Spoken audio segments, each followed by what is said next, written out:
Hello everyone, I hope you're doing good. In today's video, I'm going to show you how to turn off the Windows 11 firewall. The process is very simple, so let's get started.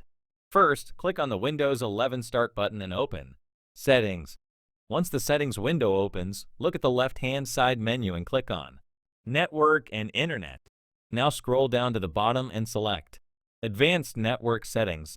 Again, scroll down a little and click on Windows Firewall. This will open the Windows Security Firewall settings. Here you will see the current network profile you are connected to.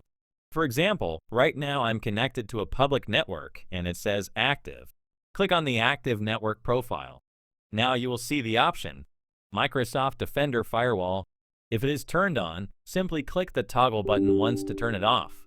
Windows may ask for administrator permission, so click Yes, and your firewall will be disabled. Now in some cases, you may not see the ON/OFF toggle button, or everything might appear grayed out. Usually this happens for one of two reasons. The first reason is that you are not logged in with an administrator account. You may be using a standard user account, which does not have permission to change firewall settings. The second reason is that you are using a third-party antivirus program that includes its own firewall protection. For example, Bitdefender, Kaspersky, Norton, Avast. When a third-party antivirus manages your firewall, Windows disables its own firewall controls.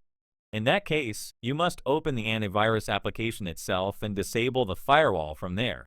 For example, if you are using Bitdefender, open Bitdefender and disable the firewall there. If you are using Kaspersky, open Kaspersky and turn off the Kaspersky firewall from inside the application. Now if you want, you can also disable the firewall for other network profiles. Simply go back and open Private Network, then turn the firewall off and click Yes. You can do the same for Domain Network. Once all profiles are turned off, all Windows firewalls will be disabled. I hope this video was helpful. If you have any questions, feel free to leave a comment below and I'll do my best to help you. Thanks for watching, and don't forget to like the video and subscribe to the channel for more helpful tutorials.